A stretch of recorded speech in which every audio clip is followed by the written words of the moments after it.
Let's talk about sex, baby. Let's talk about you and me. La la la la la la la. No, I'm not talking about sex. When I see a form filled or done up by my team or anywhere and I see sex, I usually cross it out that you right? Gender, not sex. Like you want to ask what sex am I? Someone could answer. Anyway, I digress. Gender. Right now, we have multiple genders, and they present in confusing ways to most of us that are monochrome, that we just even don't know how to deal with it.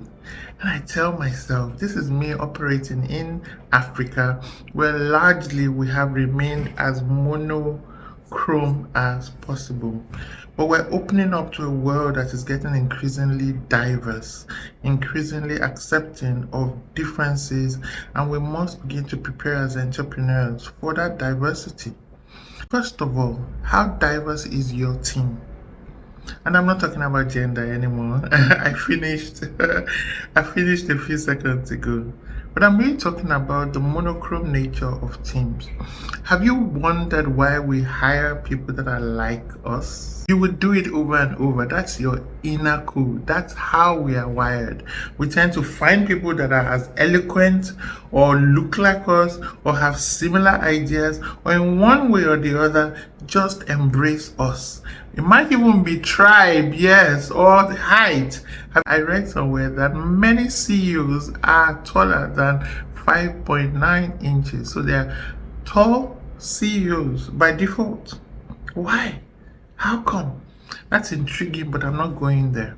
I'm going to the tendency for us as entrepreneurs to only stay with what we're familiar with, and we might be missing out a lot.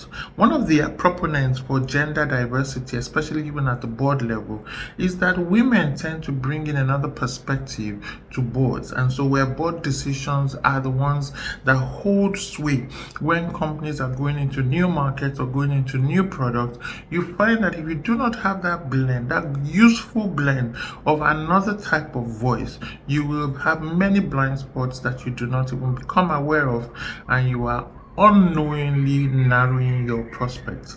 Same way for organizations. When everybody is like you, when everybody thinks like you, guess what comes?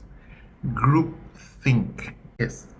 Even in diverse teams, there's a tendency for groupthink. Then imagine in monochromatic teams where everybody seems to see things from your perspective.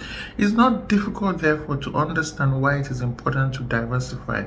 Do you have people from different orientations? Look at even their backgrounds, look at their language, look at their economic brackets. Yes, look at their disciplines, what they studied. Some are scientific and everybody is from a science background. There is a different perspective to someone who read law and who read commerce or who took up the arts. When you have a rich blend of diversity, you tend to have a better field. Your eyes are open, you broaden up, and you can even acquire more market sizes and more market share. What are we missing out in our monochromatic teams? We're missing out opportunities, we're missing out room for growth, we're missing out from the richness of diverse teams. I love when my young is age. Age is another factor that can contribute to monochromatic teams. Sometimes we hire only from a certain age bracket, but we must mix it up. And this tendency to do as we know and we're safe with and as we're comfortable with needs to be intentionally turned around. It doesn't happen naturally. You will not just flow into something you're not used to. I'm calling it out because I'm calling more African entrepreneurs to think differently and be more accommodating of those who don't speak like us, look like us, or do like us. And no, this is not about gender. This is about diversity. Don't narrow it. Let us be more broad-minded and more open to growth.